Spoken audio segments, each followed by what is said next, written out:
Praise the Lord. Hallelujah. जय मसीह। ये mask है मेरा, और ये मास्क लगा करके मैं आज आपके सामने परमेश्वर का वचन प्रस्तुत करने जा रहा हूं। और मैं ऐसा क्यों कर रहा हूं? मास्क लगा करके परमेश्वर का वचन मैं आपके सामने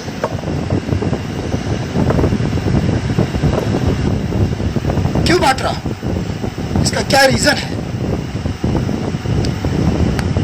भाई और बहनों,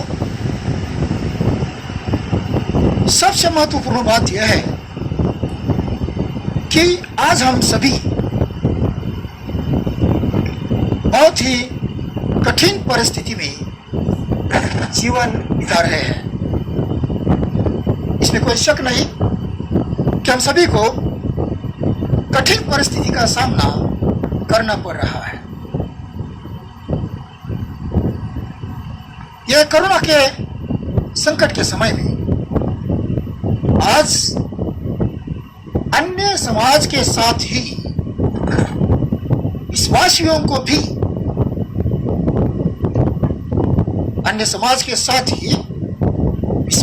को भी कठिन परिस्थिति का सामना करना पड़ रहा है।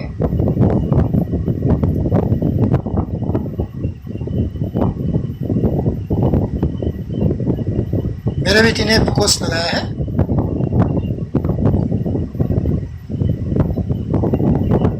और ये कठिन परिस्थिति क्यों आई है? तो आज लॉकडाउन है, बीमारी बढ़ रही है, लेकिन क्या ऐसी परिस्थिति में हम ये बीमारी जो बढ़ रही है उसको कम करने के लिए या उसको बढ़ाने के लिए काम कर रहे हैं, या यूं कहिए कि हमारा सहयोग किस ओर है? मैं महाराष्ट्र में रहता हूं, पुणे में रहता हूं, और हमारे यहाँ पर हमारे मुख्यमंत्री जी ने बहुत ही अच्छी कुछ बातें लाई है, और वो कोरोना को नियंत्रित करने की कोशिश कर रहे हैं। ये अच्छी बात है। हमारे देश के जो पीएम है, उन्होंने भी हमारे सामने कुछ बातें रखी है जिससे कोरोना नियंत्रित हो जाएगा, कोविड-19 नियंत्रित हो जाएगा। इस तरह से उन्होंने कोशिश की है। लेकिन क्या सच में आज हम इन सारी बातों के लिए सहयोग दे रहे हैं? विश्वासी होने के नाते हमें क्या करना चाहिए? बाइबल के अंदर यदि आप रोमियो की पत्री उसका 13वां अध्याय और उसके 1 से लेकर के 4 तक पढ़ेंगे तो वहां पर ऐसे लिखा है, मैं पढ़ के बताता हूं।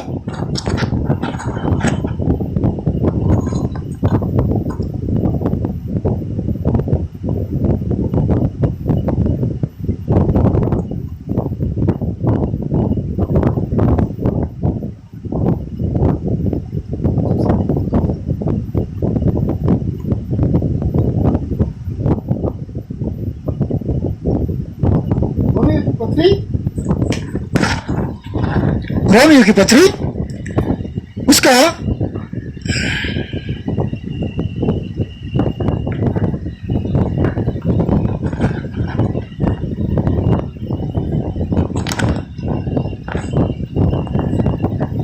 13वां अध्याय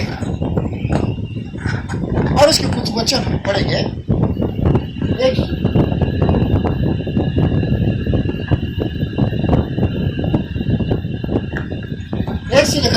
एक से लेकर के 4 तक।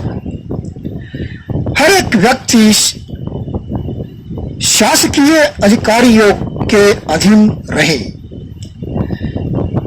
क्योंकि कोई अधिकार ऐसा नहीं जो परमेश्वर की ओर से न हो, और जो अधिकार है वे परमेश्वर के ठहराए हुए हैं।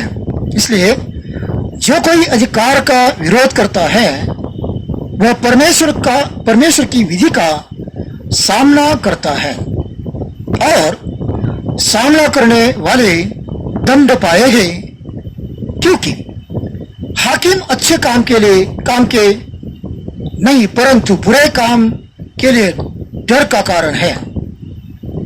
अतः यदि तू हाकिम से निडर रहना चाहता है तो अच्छा काम कर और उससे तेरी सराहना होगी, क्योंकि वह तेरी भलाई के लिए परमेश्वर का सेवक है। परंतु यदि तू बुराई करे तो डर, क्योंकि वह तलवार व्यर्थ लिए हुए नहीं और परमेश्वर का सेवक है कि उसके क्रोध के अनुसार बुरे काम करने वालों को दंड दे। तो यहां पर वचन हमें बिल्कुल साफ कहता है, क्षमा कीजिए, वचन हमें बिल्कुल साफ कहता है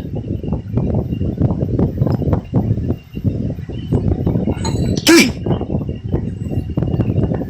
यदि हम बुरा काम करते हैं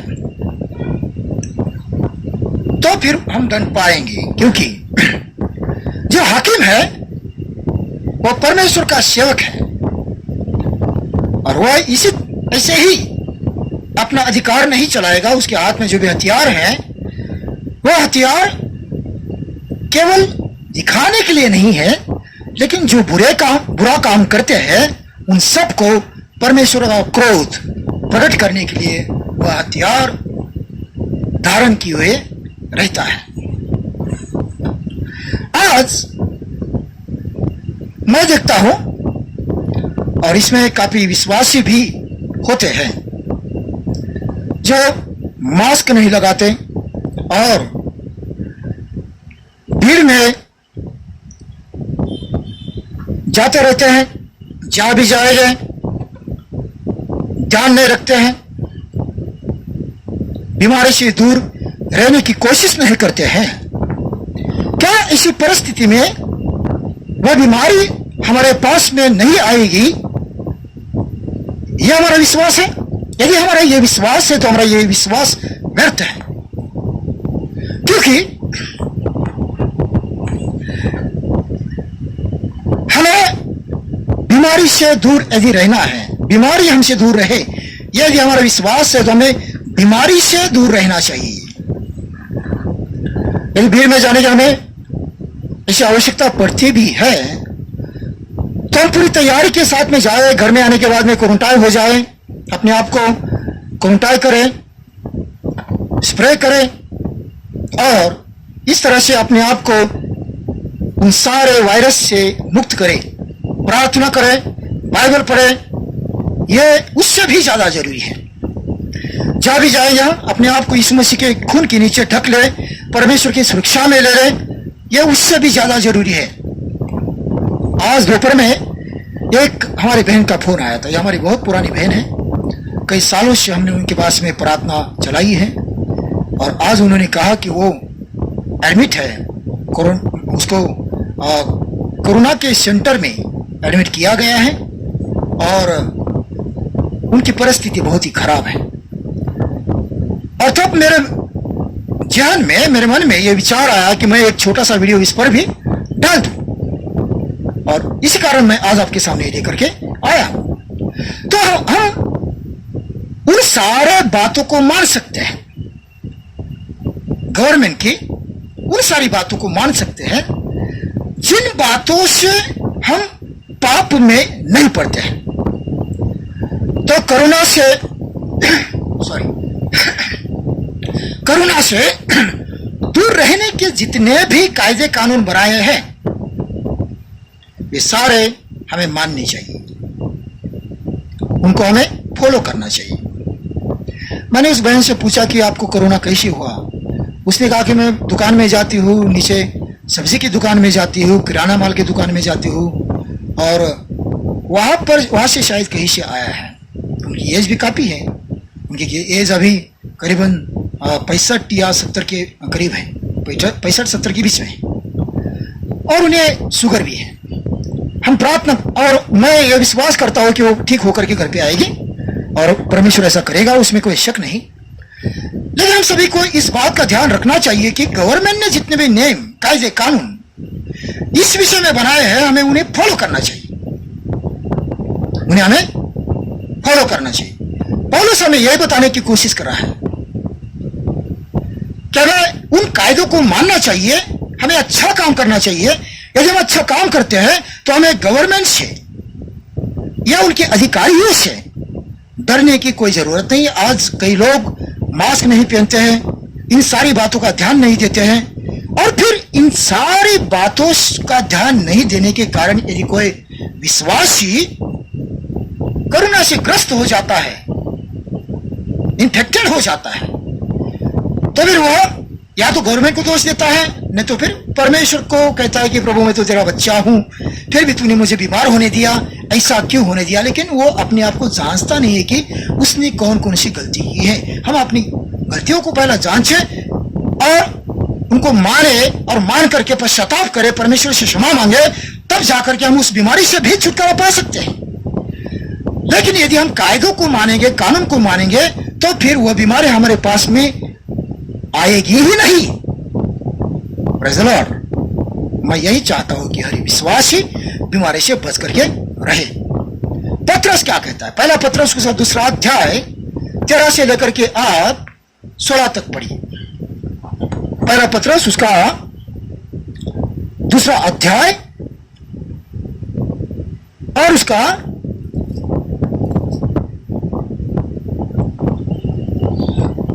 13 से लेकर के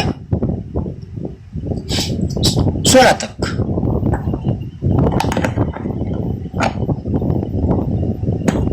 पत्रस कहता है,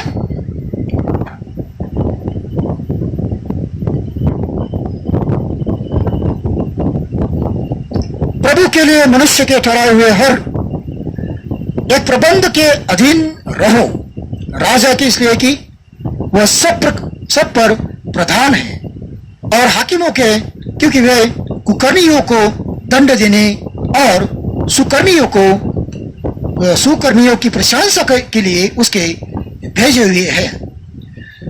क्योंकि परमेश्वर की इच्छा यह है कि तुम भले काम करने के द्वारा निर्बुद्धि लोगों की अज्ञानता की बातों को बंद कर दो, अपने आप को स्वतंत्र जानो, पर अपनी इस स्वतंत्रता को बुराई के लिए आड़ न बनाओ, परंतु अपने आप को परमेश्वर के दास समझकर चलो। सबका आदर करो, भाइयों से प्रेम रखो, परमेश्वर से डरो, राजा का सम्मान करो। आज हमारा राजा कोई भी हो, लेकिन हमें उसका सम्मान करना चाहिए। हमारा देश का राजा हो, हमारा क्षेत्र का राजा हो, हमें उनका सम्मान करना चाहिए। मैं हमारे जो मुख्यमंत्री जी हैं, श्रीमान उदय ठाकरे जी का बहुत सम्मान करता हूं, और हमारे जो पीएम है मोदी जी, उनका भी सम्मान करता हूं, और उसी तरह से राष्ट्रपति जी का भी सम्मान करता हूं। परमेश्वर उनको बड़ी आयु दे, और परमेश्वर उनको अच्छा समझ और बुद्धि दे के वो देश को सही ढंग से चलाए। खैर, हम आगे बढ़ते हैं। और पौलुस कहता है तिमोथियों की पत्री में, पहले तिमोथी उसका 2 अध्याय में, कि सबके लिए प्रार्थना करो, राजा के लिए प्रार्थना करो, अधिकारी के लिए प्रार्थना करो। हमें इन सब के लिए प्रार्थना करनी चाहिए। हमारा ये काम है, विश्वासी होने के नाते हमारा ये काम है, हम सबके लिए प्रार्थना करें कि हम इस देश में जहां भी हम रहते हैं वहां पर हम शांति से रह सके। हमारी प्रार्थना हमें शांति से रहने के लिए सहायक बनती है, और हमारा चेतन रहना या हमारा सावधान रहना हमें सारी समस्याओं से हमें दूर रखने में सहायक बनता है। तो हमें प्रार्थना करनी चाहिए और हमें सावधान रहना चाहिए। लेकिन यदि कोई देश, कोई राजा इस तरह के कायदे कानून लाता है जो परमेश्वर के वचन के खिलाफ है, तो हमें वहां पर पवित्र आत्मा क्या बताता है उसके अनुसार और बाइबल क्या कहती है उसके अनुसार ही करना चाहिए। यदि आप प्रेरित कानून उसका 5वां अध्याय और उसका 29वां वचन पढ़ेंगे तो वहां पर पतरस और यूहन्ना याजक और महायाजकों से कहते हैं कि हम मनुष्य की बात मानने के बजाय परमेश्वर की बात मानना क्या ठीक नहीं रहेगा? हमें किसकी बात माननी चाहिए? वो दोनों उन लोगों से प्रश्न करते हैं कि हमें किसकी बात माननी चाहिए। यदि कोई अपने मन में यह प्रश्न करता है कि हमें किसकी बात माननी चाहिए, यदि वहां पर हम बाइबल के और उस देश के कानून की बात करें और जिसका कानून बाइबल के खिलाफ जाता है, तो हम किसकी बात माने? तो हम परमेश्वर की बात माने, परमेश्वर के वचन की बात माने। दानियल ले लीजिए, शद्रक और मेशक ले लीजिए। दानियल की किताब उसका 3रा अध्याय, उसके 3रा अध्याय का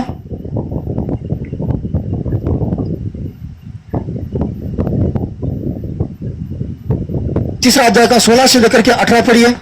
6वां अध्याय उसका 6 से लेकर के 10 तक पढ़िए। वहां पर उन्होंने कहा कि हमें, शद्रक और मेशक अबेदnego को कहते हैं, हमें इस बात का उत्तर देने का कोई प्रबंध नहीं है, लेकिन हम परमेश्वर की बात को मानेंगे और परमेश्वर को जो ठीक लगेगा वह सब कुछ हमारे साथ में करेगा। हम ये विश्वास करते हैं कि इस आग से बचाने में परमेश्वर सक्षम है। तो जब दानियल को शेरों की गुफा में डालने का समय आया, उस समय दानियल भी अपने परमेश्वर के वचन पर अड़िग रहा, अपने निर्णय पर, परमेश्वर के वचन के अनुसार करने के निर्णय पर अड़िग रहा। और बड़ा चमत्कार राजा ने और अन्य लोगों ने देखा। यदि हम चाहते हैं कि हम अपने विरोधियों के ऊपर, शत्रुओं के ऊपर विजय पाए, हमारा शत्रु शैतान है, उस पर विजय पाए, तो हम परमेश्वर के वचन को थामे रहे और परमेश्वर के वचन को अनुसार करेंगे, तो करुणा भी हमें छू नहीं पाएगा, करुणा भी हमारा कुछ बिगाड़ नहीं पाएगा। मैं आज मास्क लगा करके संदेश दे रहा हूं, तो उसका एक महत्वपूर्ण कारण है कि हमें मास्क लगा करके हर जगह जाना चाहिए। जब भी हम घर से बाहर निकलते हैं, बाहर कदम रखने से पहले हमारे मुंह के ऊपर मास्क होना चाहिए और हमें ज्यादा से ज्यादा परमेश्वर की उपस्थिति में रहना चाहिए। आप क्या सोचते हैं कि आज चर्चेस बंद है तो हम घर में क्या कर रहे हैं? टीवी देख रहे हैं, गेम खेल रहे हैं, दोस्तों के साथ में बातें कर रहे हैं, अच्छा खाना बना करके खा रहे हैं। यदि हम ये कर रहे हैं तो हम गलत कर रहे हैं। हमें ज्यादा से ज्यादा बाइबल पढ़ना चाहिए, ज्यादा से ज्यादा हमें प्रार्थना में रहने से हो सकता है कि आने वाले दिनों में आपके पास में पढ़ने के लिए बाइबल न हो। इस कारण बाइबल अपने हृदय में पूरी तरह से बसा लो, परमेश्वर की सामर्थ्य से भर जाओ। हो सकता है कि यीशु मसीह बहुत निकट है और इस कारण शैतान चाहता है कि हम चर्च से दूर रहे, हम परमेश्वर से दूर रहे, हम प्रार्थना से दूर रहे, हम वचन से दूर रहे और हम नाश हो जाए। शायद यही शैतान चाहता है। लेकिन भाई और बहनों, हमें सावधान रहना चाहिए। जो मौका मिला है हमें उसको परमेश्वर के वचन का अध्ययन करने में, परमेश्वर के निकट जाने में और अधिक से अधिक पवित्र आत्मा की सामर्थ्य से भरने में इस समय का सदुपयोग करना चाहिए। प्रभु आपको आशीष दे और करुणा से आपको बचा के रखे। यदि किसी को करुणा हुआ है तो यीशु मसीह के नाम से वह चंगा हो जाए। प्रभु जी, मैं प्रार्थना करता हूं कि हर एक को चंगा कर दे और सबको आशीष दे। यीशु के नाम से यह प्रार्थना